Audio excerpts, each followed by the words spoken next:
ചിത്ര ചേച്ചിയായിട്ടുള്ള ഒരു അനുഭവങ്ങൾ എന്താണ്? അതും ഈ പറഞ്ഞ പോലെ ഒരു വലിയൊരു ഭാഗ്യം, നിമിത്തം, എങ്ങനെയൊക്കെയോ കയറി വന്നതെന്ന് പറയാം. സ്റ്റീൽ ജോസ് സാർ എൻ്റെ മ്യൂസിക് ഡയറക്ടർ ഉണ്ടല്ലോ ഫിലിമിൽ അവസരം തന്ന ആൾ, അദ്ദേഹം പുതിയൊരു ഗാനത്തിന് വേണ്ടി ചിത്ര ചേച്ചിയുടെ സ്റ്റുഡിയോ പോയതാണ് ചെന്നൈയിൽ. അപ്പോൾ വെറുതെ എൻ്റെ പാട്ട് കേൾപ്പിച്ചു കൊടുത്തു. ഇതെൻ്റെ പുതിയ സിനിമയിൽ പാടിയ കുട്ടിയാണ്, എന്നാൽ കേൾക്കട്ടെ, 2-3 പാട്ട് കേൾക്കട്ടെ. അപ്പോൾ എൻ്റെ അദ്ദേഹത്തിൻ്റെ കയ്യിലുള്ള ലിസ്റ്റ് കേൾപ്പിച്ചു കൊടുത്തു. അപ്പോൾ അന്ന് തലേ ദിവസം എൻ്റെ ബർത്ത്ഡേ ആയിരുന്നു.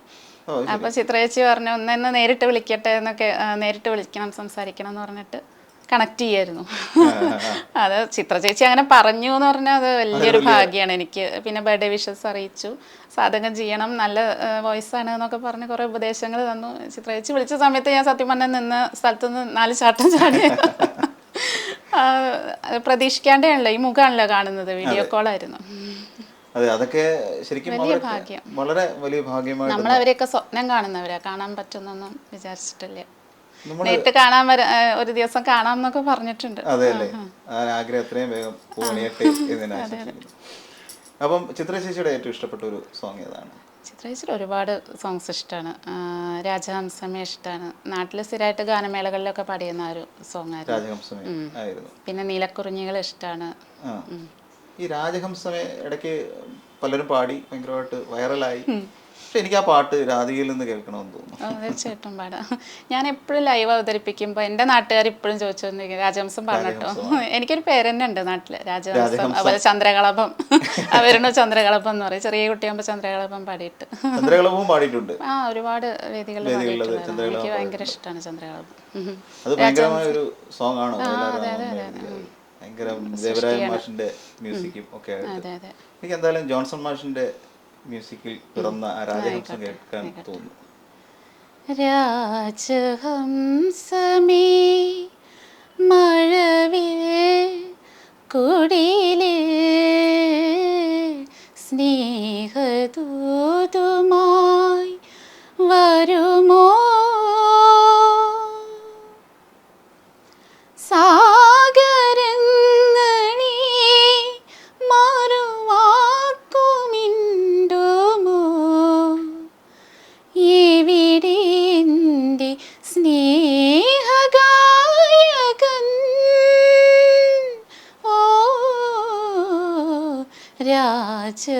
രാജഹംസമേ.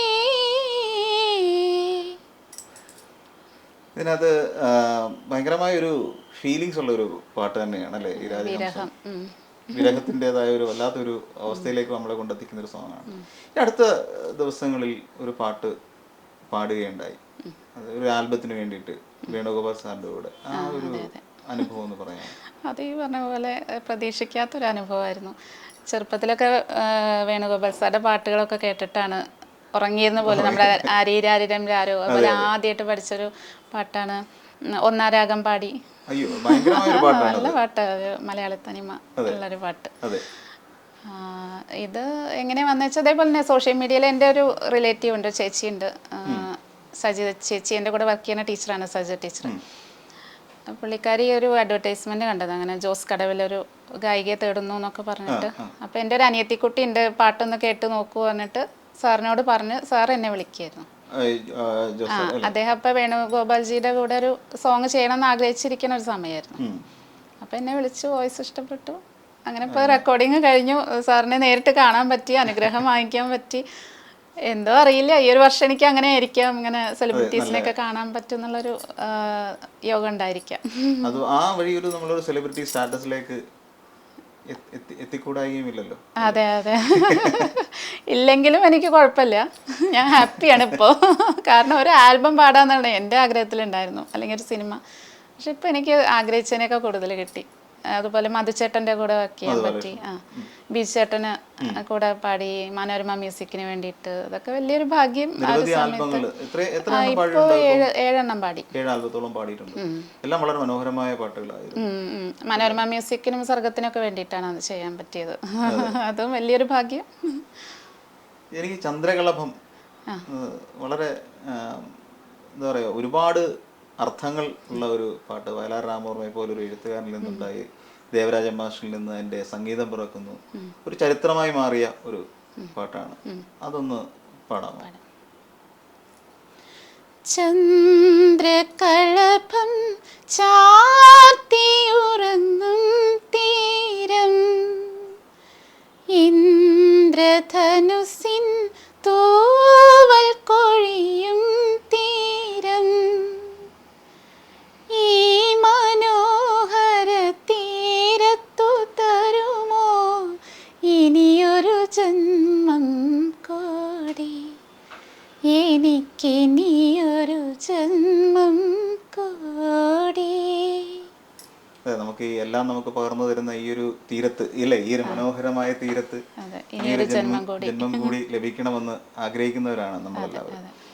ഇതിനകത്ത് നമുക്ക് ഹരിഹരൻ സാറിനൊപ്പം പാടിയ ആ ഒരു പാട്ട് ഏതാണ്? അതൊരു നാടൻ പാട്ടാണ്. ഹരിജി ആദ്യമായിട്ട് മലയാളത്തിലല്ല ആദ്യമായിട്ട് തന്നെ ചെയ്യുന്ന ഒരു സോങ് ആണ് അത്, നാടൻ പാട്ട് പറയുന്നത്.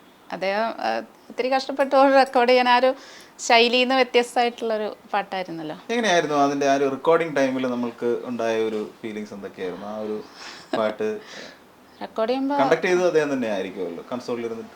അതെ. മ്യൂസിക് ഡയറക്ടർ ഉണ്ടായിരുന്നു. അദ്ദേഹം പറഞ്ഞു കൊടുത്തു എന്താണ് ഫീലിംഗ്, നാടൻ ടച്ചാണ് എന്നൊക്കെ പറഞ്ഞ് ഏകദേശം ഫിലിമിന്റെ കഥയൊക്കെ പറഞ്ഞു കൊടുക്കുന്നു. പക്ഷെ സാറിന് ഒരു തവണ പറഞ്ഞപ്പോഴേക്കും സാർക്ക് ആ ഫീലിംഗ് മനസ്സിലായി എന്നുള്ളതാണ്. നമ്മളെയൊക്കെ കൂടുതൽ സാറ് ഗ്രാസ്പ് ചെയ്ത് അത് പാടുന്നത് കേൾക്കുമ്പോൾ അസാധ്യമാണ്, അത്ര പെട്ടെന്ന് അറിയോ. അതെ, ഞാൻ പലപ്പോഴും അദ്ദേഹത്തിന്റെ പാട്ടുകൾ ശ്രദ്ധിക്കുമ്പോൾ തന്നെ ആ ഒരു പാട്ട് ഒരു തവണ അദ്ദേഹത്തിന് പാടാൻ പറ്റും ഒരു രീതിയിൽ. അത് കഴിഞ്ഞാൽ പിന്നെ പാടുന്നത് വേറെ രീതി. അതെ. ഇത് 2 തവണയൊക്കെ റെക്കോർഡ് ചെയ്യേണ്ടി വന്നു. സാറ് പിന്നെ പാടിയിട്ട് വീണ്ടും ഞാൻ എന്റെ ശൈലി മാറ്റി സാറിന്റെ ശൈലിയിലേക്ക് പാടി, അങ്ങനെയൊക്കെ ഉണ്ടായി. അത് പാടിത്തരാം, 4 വരി പാടിത്തരാം. ഇരുളാറ്റിയൊരീ മലമേട്ടേ നെറിവിൻ പൊൻ കതിരവനായൻ തിരുമാടൻ തന്നൊരു നിധിയല്ലേ, ഏൻ പൊൻകനിയേ നീ ഞങ്ങളുടെ കൺമണിയാണെന്നേ, ചേലത്തൊരു നിറമില്ലേലും പൂവൊത്തതിനഴകില്ലേലും ഈ ഊരിനുടയവളാണെന്നേ, തനതാനിന്നോ ഈ മേടിൻ ദൈവത്താരെന്നേ. കൊള്ളാം. ആ പാലക്കാട്ടുകാർക്കാകുമ്പോ ആ ഒരു നാടൻ പാട്ടിന്റെ ഒരു ചേർന്ന് പാടാൻ കഴിയുമെന്നുള്ളതാണ് അതിന്റെ ഒരു പ്രത്യേകത അല്ലേ? നമ്മളത് കേട്ട് ശീലിച്ചവരാണ്. അവിടുത്തെ ഒരു നാടൻ ശീലം കാര്യങ്ങളൊക്കെ കയറി വരുമ്പോ തന്നെ നഞ്ചിയമ്മ അഭിനയിക്കുന്നുണ്ട് ഈ ഒരു പടത്തിൽ. ഉണ്ടല്ലേ? ഞങ്ങളുടെ ഈ ഒരു സീനിൽ നഞ്ചിയമ്മ വരുന്നുണ്ട്. കൊള്ളാം. എന്തായാലും പിന്നെ നമുക്ക് അഗളി, അട്ടപ്പാടി ആ മേഖലകളാണ് ഷൂട്ടിംഗ്. കാടിന്റെ ഒരു പശ്ചാത്തലമാണ് ഫിലിമിൽ കൂടുതലായിട്ട് വന്നിരിക്കുന്നത്. ഇപ്പോഴും ഷൂട്ടിംഗ് നടന്നുകൊണ്ടിരിക്കുകയാണ്, റിലീസ് ആവാൻ പോകുന്നേ ഉള്ളൂ. കൈലാഷ് ഏട്ടനും അപ്പാനി ശരത്ത് അവരൊക്കെയാണ് അഭിനയിച്ചിട്ടുള്ളത്. പ്രധാന താരം. നിരവധി ഇനിയിപ്പം അടുത്ത ഒരു ലക്ഷ്യം എന്താണ്?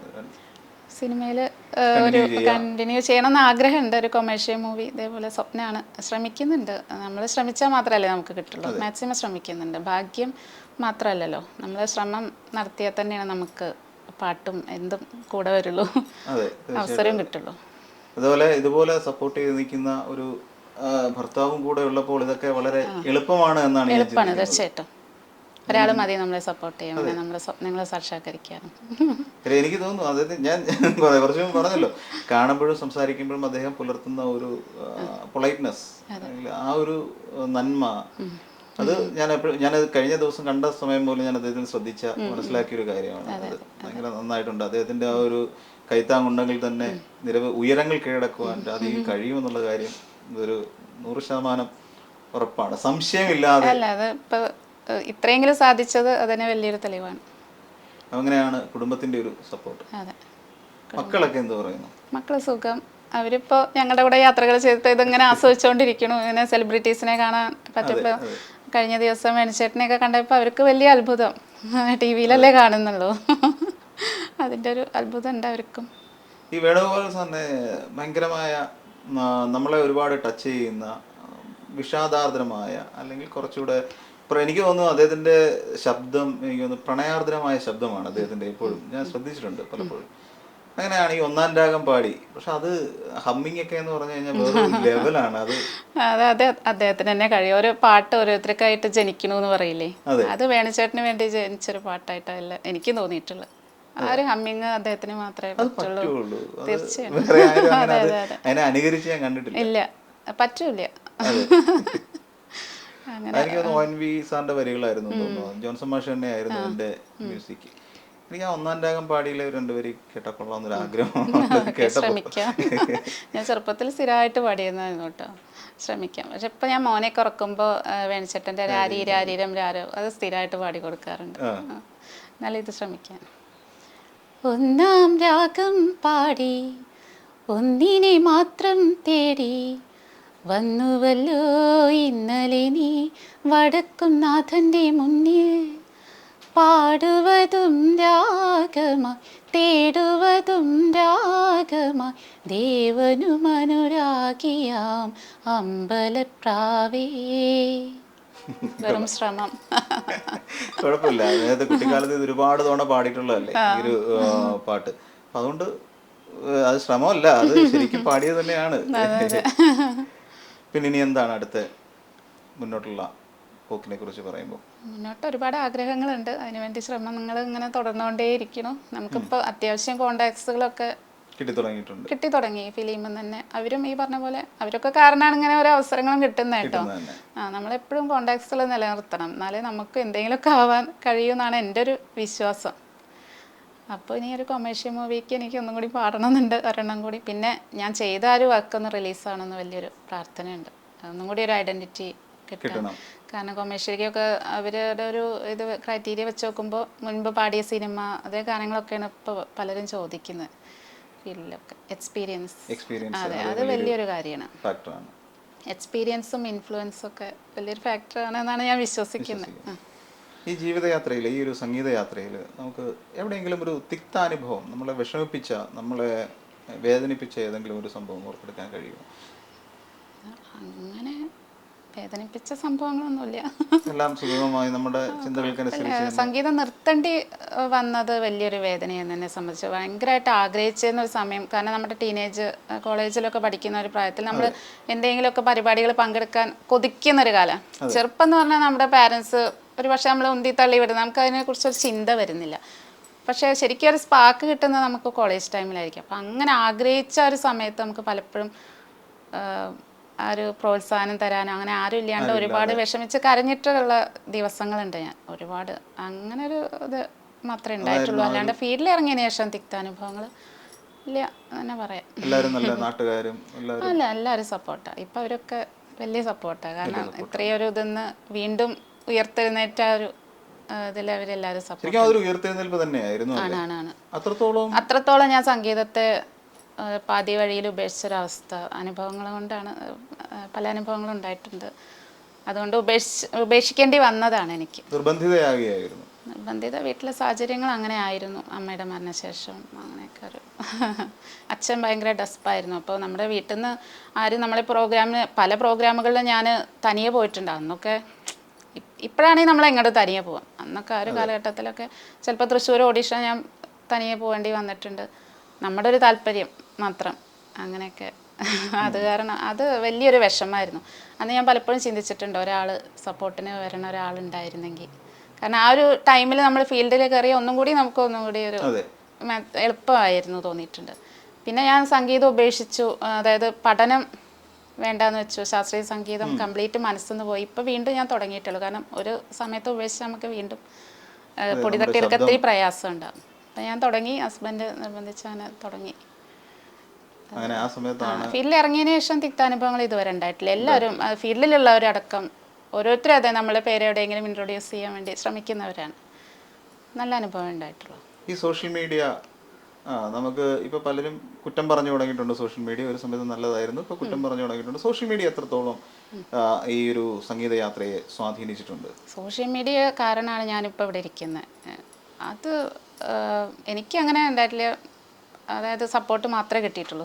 അത് സോഷ്യൽ മീഡിയ ഉള്ളതുകൊണ്ടാണ് നമുക്ക് എന്തെങ്കിലും പാട്ട് പാടി അത് ഷെയർ ചെയ്യും, 4 ആൾക്കാർ നമ്മളെ തിരിച്ചറിയണമൊക്കെ ഇപ്പോൾ ഈ സോഷ്യൽ മീഡിയ കാരണമാണ്. എൻ്റെ ലൈഫിൽ ഒരുപാട് സ്വാധീനം ഉണ്ടായിട്ടുണ്ട്, നല്ല സ്വാധീനങ്ങൾ ഉണ്ടായിട്ടുള്ളൂ. പിന്നെ ഉണ്ട് ചില സമയത്ത് വല്ല നെഗറ്റീവ് കമന്റ്സ് എന്നൊക്കെ നമ്മൾ ഇഗ്നോർ ചെയ്താൽ മതി. മെസ്സഞ്ചർ ആണല്ലോ, അത് അതിൻ്റെതായ രീതിയിൽ കൈകാര്യം ചെയ്യുകയാണെങ്കിൽ സോഷ്യൽ മീഡിയ നല്ലത് തന്നെയാണ്. നമ്മൾ കൈകാര്യം ചെയ്യുന്ന രീതി അനുസരിച്ചിരിക്കും എന്നാണ് എൻ്റെ വിശ്വാസം. എന്താണ് നമ്മളുടെ പ്രേക്ഷകർക്ക് രാധി കൊടുക്കാൻ ഉദ്ദേശിക്കുന്ന ഒരു സന്ദേശം? സന്ദേശം എൻ്റെ ജീവിതം തന്നെ. നമ്മൾ എന്താണോ ചെറുപ്പം മുതൽ ആഗ്രഹിക്കുന്നത്, കൂടുതൽ ആഗ്രഹിച്ചു കഴിഞ്ഞാൽ ഒരു കാര്യം കൂടുതൽ ആഗ്രഹിച്ചു കഴിഞ്ഞാൽ നമ്മളെ തേടി അത് വരും, ഒരിക്കലും അത് നടക്കും. അതിൽ വിശ്വസിക്കുന്ന ആളാണ് ഞാൻ. അതിനാണ് എനിക്ക് നൽകാനുള്ള സന്ദേശം. നമുക്ക് തീവ്രമായൊരു ആഗ്രഹം അല്ലെ കലയോടാണെങ്കിലും എന്ത് കാര്യത്തിലാണെങ്കിലും അത് നമ്മളെ തേടി വരും ഒരു ലൈഫിലൊരു കാലഘട്ടത്തിൽ. അത് ഉറപ്പാണ്, അത്രമേൽ ആഗ്രഹിച്ചിട്ടുണ്ടെങ്കിൽ. അതിന് എന്ത് സാഹചര്യമാണെങ്കിലും അതങ്ങനെ വരും. അതിനെല്ലാം സാധിച്ചു തരാൻ ഒരു വ്യക്തി കൂടി അതിനകത്ത്, അതെ, ഒരു സപ്പോർട്ട് ഉണ്ടായാൽ മതി നമുക്ക്, തീർച്ചയായിട്ടും നമ്മളെ തേടി വരും. എന്തായിരുന്നാലും ഒരുപക്ഷെ അപ്കമിങ് ആയി നിൽക്കുന്ന ഒരു ഗായികയ്ക്കും ലഭിക്കാത്ത മഹത്തായ ഭാഗ്യ വഴികളിലൂടെ സഞ്ചരിക്കുകയായിരുന്നു രാധിക എന്ന പ്ലേബാക്ക് സിംഗർ, പിന്നണി ഗായിക എന്ന് തന്നെ പറയാം. സഞ്ചരിച്ചു വരികയായിരുന്നു. ഇനിയും നിരവധി ഗാനങ്ങൾ ആലപിക്കുവാനും ഈ പറയുന്ന പോലെ വളരെ പ്രശസ്തരായ, നമ്മൾ എപ്പോഴും ഐക്കോണിക്കായിട്ട് കാണുന്ന കുറേ താരങ്ങളുണ്ട് നമ്മുടെ മുന്നിൽ. കുറേ നക്ഷത്രങ്ങൾ, താരങ്ങൾ എന്ന് പറയുന്നത് കുറേ നക്ഷത്രങ്ങൾ നമ്മുടെ മുന്നിലുണ്ട്. അവർക്കൊപ്പവും നിരവധി ഗാനങ്ങൾ ഇനിയും ആലപിച്ചുകൊണ്ട് വളരെ മനോഹരമായ ഈ പറയുന്ന ഇതിൽ നിന്നും വളരെ മെച്ചപ്പെട്ട ഒരു നിലയിലേക്ക് നല്ലൊരു ഗായികയായി വരുവാൻ എല്ലാവിധ ഭാവങ്ങളും എൻ്റെ പേരിലും എൻ്റെ സ്ഥാപനത്തിൻ്റെ പേരിലും ഞാൻ ആശംസിക്കുന്നു. Thank you so much. ഒരുപാട് സന്തോഷം വാക്കുകൾ കേട്ടപ്പോൾ തന്നെ. എന്തായാലും ഈ ഓണമൊക്കെ ആണല്ലോ, ഈ ഓണ സമയത്ത് വന്നിട്ട് വെറും കൈയോടെ ഇറങ്ങിയപ്പോൾ ഇത്രയും പാട്ടൊക്കെ പാടി, കാര്യം ശരി തന്നെ. എന്നിരുന്നാലും ഓണ സമയത്ത് പാടാൻ പറ്റിയൊരു പാട്ടും പാടി ഞങ്ങളുടെ പ്രേക്ഷകർക്കൊരു ആശംസയും കൂടെ പറഞ്ഞിട്ട് ഇവിടുന്ന് പോയാൽ മതി. തീർച്ചയായിട്ടും, അത്ര തന്നെ ഉള്ളൂ. ഞാൻ സലീൽ ചൗധരി സാറിന്റെ ഓണപ്പൂവേ ദാസേട്ടൻ പാടി എനിക്ക് വലിയ ഇഷ്ടമുള്ള സോങ്ങാണ്. പഴയ പാട്ടുകളോടാണ് എനിക്കിഷ്ടം. അതെ, പാടാൻ പറ്റുന്ന പാട്ടുകളും നമുക്ക് കേൾക്കാൻ ശ്രുതിമധുരമായ പാട്ടുകളും അതൊക്കെ തന്നെയാണ്. അതെ, എപ്പോഴും ഓണക്കാലം വന്ന അതൊക്കെ തന്നെ നമ്മൾ ഓർക്കുന്നത് ഒരു ഗൃഹാതുരത എപ്പോഴും എൻ്റെ കൂടെ ഉണ്ട്. അത് പാടാം. ഓണപ്പൂവേ ഓമൽ പൂവേ നീ തേടും മനോഹര തീരം ദൂരെ മാടി വിളിപ്പൂ ഇതാ ഇതാ ഇതാ. ഓണപ്പൂവേ പൂവേ പൂവേ ഓമൽ പൂവേ പൂവേ പൂവേ നീ തേടും മനോഹര തീരം ദൂരെ മാടി വിളിപ്പൂ ഇതാ ഇതാ ഇതാ. അവർക്ക് പ്രേക്ഷകർക്ക് ഒരു ആശംസയും കൂടെ കൊടുത്താൽ എല്ലാം പൂർണ്ണമാകും. തീർച്ചയായും. യോഗനാഥത്തിൻ്റെ മാന്യ പ്രേക്ഷകർക്ക് എൻ്റെയും എൻ്റെ കുടുംബത്തിൻ്റെയും വക ഓണാശംസകൾ. Thank you so much. വളരെയധികം നന്ദി. Thank you.